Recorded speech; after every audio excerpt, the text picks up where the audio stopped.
मेरे प्यारे भाइयों और बहनों, आप सबको मेरा हार्दिक प्रणाम। आपको याद होगा कल मैंने आपसे विनती की थी कि एक तरफ आभार मानना सीखो और दूसरी तरफ तारीफ करना सीखो। मुझे आशा है आपने ऐसा करना शुरू कर दिया होगा। दूसरों की तारीफ करके आप उनका कितना भला करते हैं। मेरे प्यारे भाइयों और बहनों, शुक्रिया अदा करने की भावना पशुओं में भी होती है। बचपन में जब मैं स्कूल में पढ़ता था तब शायद हमें यह कहानी बताई गई थी या फिर मैंने किसी पुस्तक में पढ़ी थी।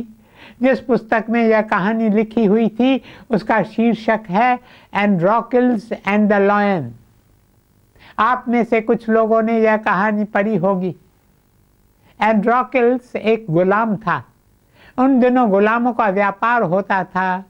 जैसे ये कुर्सी बिकती है, मेज बिकती है। एक बार जिसने इस कुर्सी को या मेज को खरीदा, फिर चाहे आप उस कुर्सी को तोड़ो या फेंक दो तो आपको कोई कुछ नहीं कहेगा, और कुर्सी भी आपको कुछ नहीं कह सकती क्योंकि उसके पास कोई अधिकार नहीं है। यह कुर्सी कोर्ट में नहीं जा सकती। ठीक इसी प्रकार इंसानों का व्यापार होता था। यदि कोई किसी आदमी को खरीदता तो वह आदमी उसका गुलाम कहलाता था। फिर मालिक गुलामों के साथ कैसा भी व्यवहार करे उसे कोई कुछ नहीं कह सकता था। एंड्रोक्लिस का मालिक बहुत जालिम था। वह एंड्रोक्लिस को बहुत कष्ट देता था। एंड्रोक्लिस उसके कष्ट नहीं सह पाता है और एक रात वह जंगल में भाग जाता है। अब वह जंगल में ही रहने लगता है। वह कहता है जंगल में रहना बेहतर है, या कम से कम मुझे आज़ादी तो है। एक दिन जंगल में वह एक पेड़ के नीचे बैठा था कि तभी सामने से उसे एक चीता आता हुआ दिखाई दिया। चीता बेचारा लंगड़ाता हुआ चल रहा था। उसके पाँव में बहुत दर्द था। चीता दर्द से तड़प रहा था। देखिए एंड्रोक्लिस क्या करता है। वह स्वयं चलकर चीते के पास जाकर चीते का पाँव अपने हाथ में लेता है। चीते के पाँव में कांटा चुभ गया था, जिसके कारण चीते के पाँव में घाव हो गया था।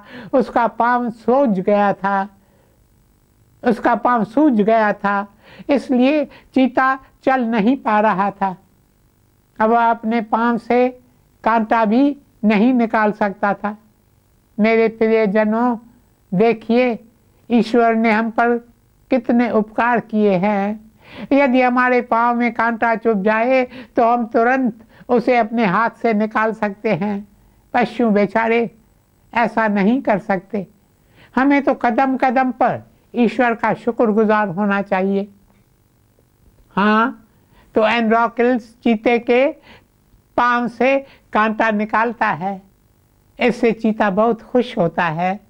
वह आभार भरी आंखों से एंड्रोक्लिस की ओर देखता है। इस तरह कई महीने गुजर जाते हैं लेकिन बाद में एंड्रोक्लिस पकड़ा जाता है।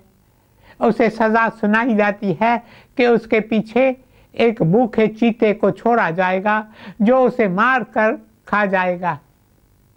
एक खुले मैदान में एंड्रोक्लिस को खड़ा किया जाता है। कई लोग यह तमाशा देखने के लिए इकट्ठे हो जाते हैं।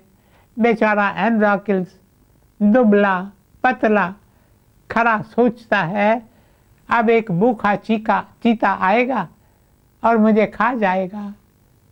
मेरे प्रियजनों, एक भूखे चीते को पिंजरे में बंद करके ले आते हैं। पिंजरे का दरवाज़ा खोला जाता है।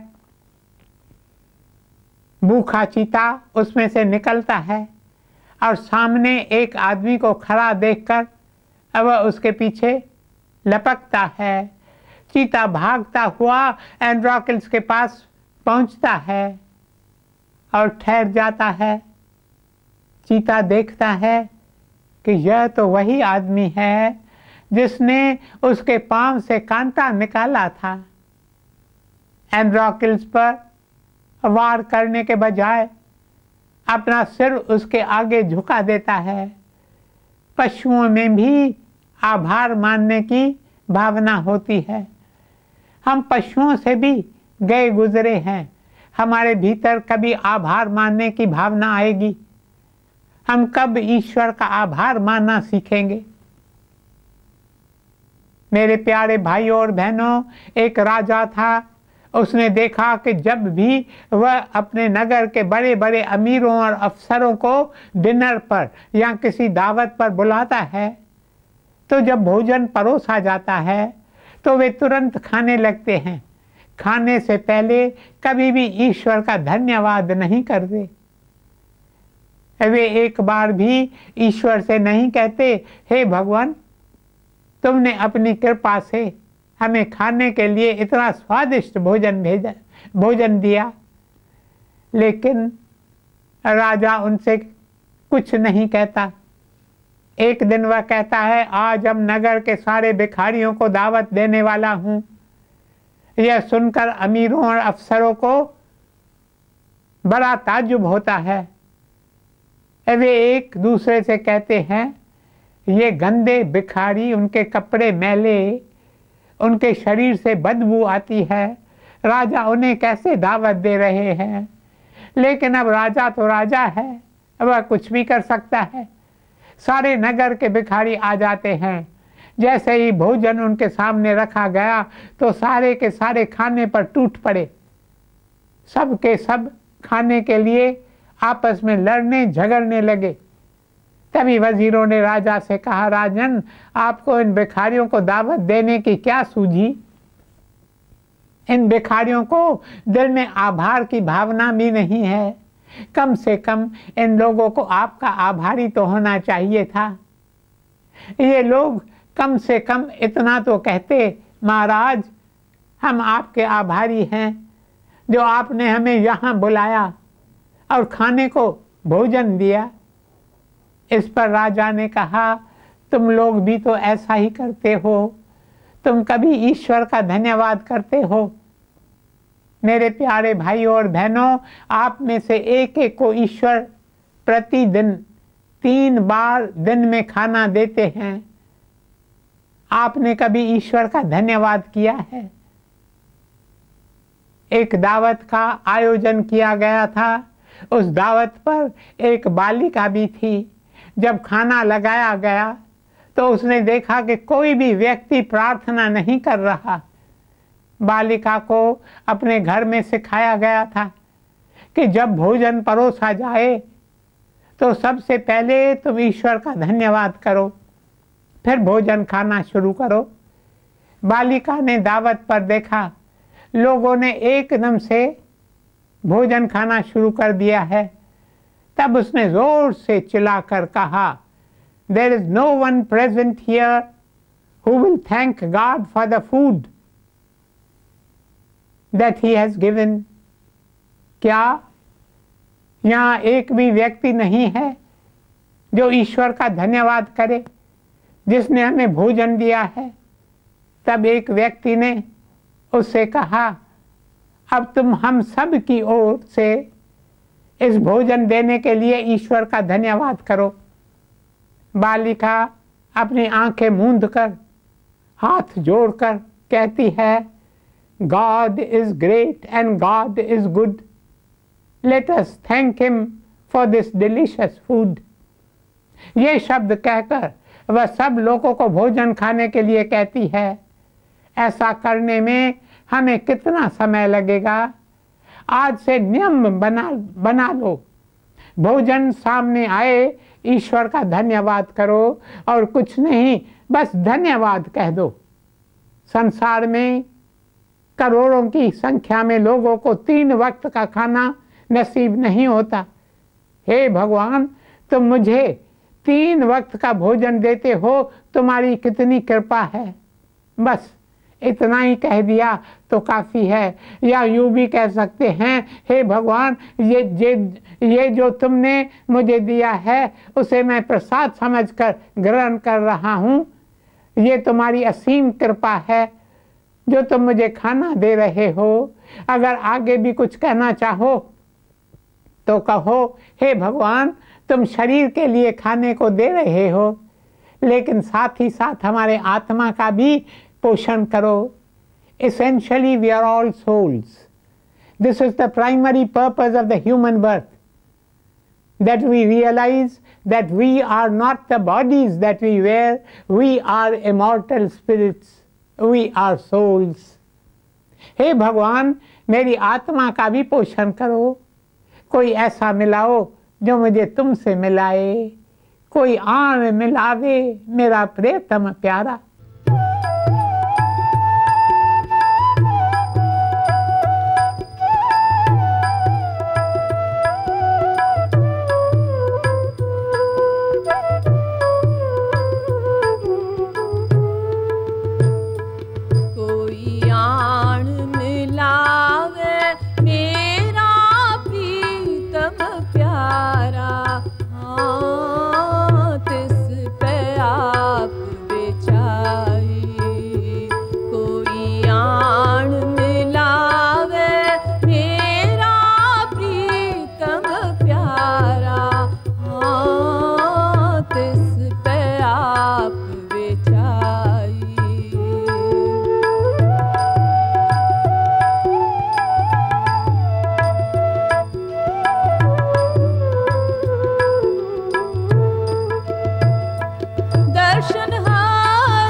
मेरे प्रियजनों, यदि इससे भी आगे जाना चाहते हैं, कुल मिलाकर आधा 1 मिनट ही लगेगा। अगर करना चाहो तो उन सब के बारे में सोचो जिनकी मेहनत से आपको भोजन मिलता है। आपने तो एक रोटी खाई, लेकिन यह रोटी कैसे बनी? पहले किसान ने ज़मीन जोती, उसमें बीज बोए, फिर भेज मौला चांदी का गोला, अर्थात बारिश हुई, उसके बाद पौधा निकला, फसल हुई, वह फसल काटी गई, उसे साफ कर बोरियों में भरकर ट्रक्स में लादा गया, गांव से अनाज शहरों में पहुंचाया गया। इस तरह पता नहीं कितने सारे लोगों की मेहनत से आपकी एक रोटी तैयार होती है। आप उन सब के लिए प्रार्थना करें, ईश्वर से कहें, हे भगवान मैं तो उन लोगों को नहीं जानता जिनकी मेहनत से मुझे यह भोजन मिला है, लेकिन कृपया आप उन सब पर अपना आशीष करें। आपके दिल से बार बार यह प्रार्थना निकलनी चाहिए, हे भगवान सब पर आशीष करो। मैं जब कहीं पैदल जाता हूँ या कार में जाता हूँ तो कभी कोई साइकिल वाला गुजरा, कभी कोई ऑटो रिक्शा वाला गुजरा, आई प्रे फॉर देम, हे प्रभु तुम इस पर भी आशीष करना, तुम इस पर भी आशीष करना। Whatever goes out of you will come back to you, you will be enriched, you will be ennobled, you will be truly happy। जो आप दूसरों को देते हैं वही लौट कर आपके पास आता है। आप दूसरों को भला सोचेंगे तो आपका भी भला हो जाएगा और आपको सच्चा सुख प्राप्त होगा। इसलिए ईश्वर से दूसरों के लिए प्रार्थना करें और हमेशा ईश्वर का धन्यवाद करें। दूसरों का दुख दूर करने वाले तेरे दुख दूर करेंगे राम। किए जा जग में भलाई के काम, तेरे दुख दूर करेंगे राम।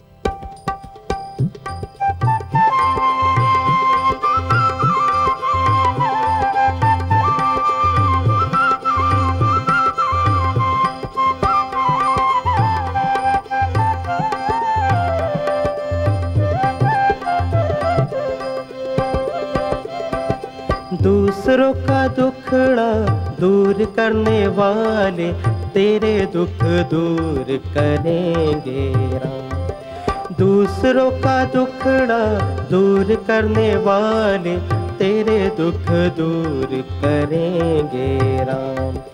किए जा तू जग में भलाई के काम, तेरे दुख दूर करेंगे राम। दूसरों का दुखड़ा दूर करने वाले तेरे दुख दूर करेंगे राम।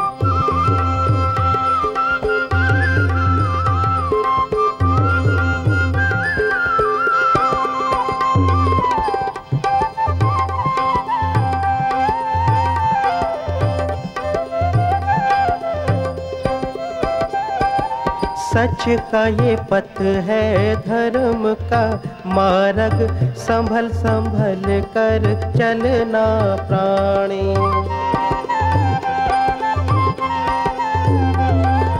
पग पग पर है यहाँ रे कसौटी, कदम कदम पे है कुर्बानी।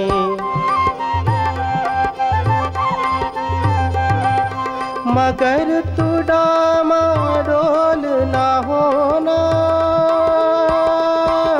मगर तू डामाडोल ना होना, तेरी सब धीर हरेंगे राम। दूसरों का दुखड़ा दूर करने वाले तेरे दुख दूर करेंगे राम।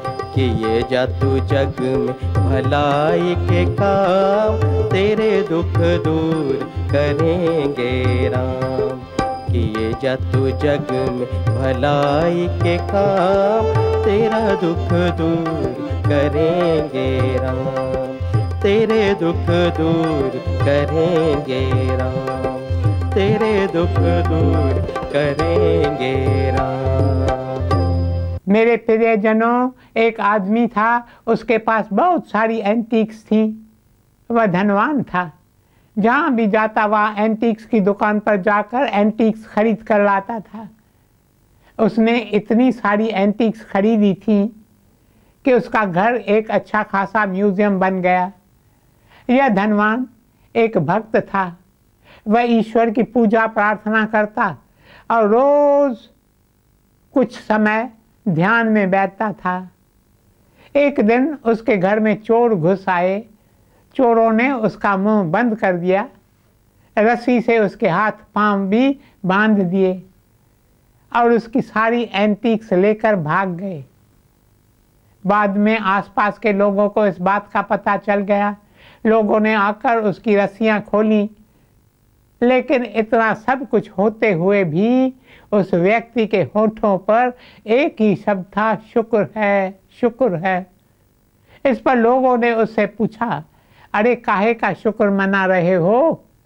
चोर तुम्हारी सारी एंटीक्स लेकर भाग गए, तुम्हें रस्सियों से बांध कर चले गए और तुम हो कि शुक्र है, शुक्र है कि रट लगाए हुए हो। इस पर धनवान ने कहा, मैं शुक्र है, शुक्र है इसलिए कह रहा हूँ जो उन्होंने मुझे रस्सियों से बांधा और चले गए, वरना उनके हाथ में तो पिस्तौल थी। वे चाहते तो गोली मारकर मेरे टांग को जख्मी कर सकते थे। मैं तो ईश्वर का धन्यवाद कर रहा हूँ जो कम से कम मेरे हाथ पांव तो सही सलामत है। तब लोगों ने कहा, यदि वे तुम्हारे हाथ पैर तोड़ देते तो तुम क्या करते? उसने कहा तभी भी मैं ईश्वर का धन्यवाद करता। लोगों ने कहा तुम धन्यवाद क्यों करते? धनवान ने कहा इसलिए धन्यवाद करता जो कम से कम मेरी जान तो बच गई। चोरों ने मुझे जीवित छोड़ दिया, वे चाहते तो मुझे गोली मार सकते थे। लोगों ने फिर पूछा अच्छा बताओ, यदि वे तुम्हें गोली से हरा देते तो तुम क्या करते? धनवान ने कहा फिर भी मैं धन्यवाद करता। लोगों ने कहा अब तुम किस लिए धन्यवाद करते? धनवान बोला आखिर ये शरीर है ही क्या, गंदगी का घर ही तो है। सारी इंद्रियों से गंदगी ही तो बाहर आती है। आंखों को लो, नाक को देखो, कानों को देखो, क्या निकलता है? गंदगी ही गंदगी। अब वे मुझे इस शरीर से मुक्त कर देते, इससे अधिक मुझे और क्या चाहिए? मेरे प्यारे भाइयों और बहनों, there should be no limit to your thanks giving. आभार मानने के कोई इंतहा नहीं होनी चाहिए। सारा समय आभार मानते रहो, चाहे हालात कैसी भी हो। एक बार एक दरवेश के पास चोर आया और उसे खूब सारे पैसे चुरा कर ले गया। तभी भी दरवेश शुक्र है कहे जा रहे थे। लोगों ने कहा हुजूर आप किस बात के लिए शुक्र है किए जा रहे हैं? जो पैसे आपके पास थे वह तो चोर ले गया। तब दरवेश ने कहा मैं इसलिए शुक्रिया मान रहा हूँ कि किसी ने मेरी यहाँ चोरी की है, मैंने किसी की चोरी नहीं की। देखिए ऐसे भी लोग हैं। उदाहरण तो कई दिए जा सकते हैं, लेकिन मूल बात यह है कि हम अपने जीवन में इस बात की मिसाल दें, इस आदर्श की साक्षी अपने जीवन में दें। बातें करना बहुत आसान है, लेकिन उन्हें अपने जीवन में उतारना कठिन है। काश हम सब पर ईश्वर की ऐसी कृपा हो जो हम भी सदा उनका शुक्रिया अदा करते रहें और अपना जीवन सफल करें। ओम शांति शांति शांति।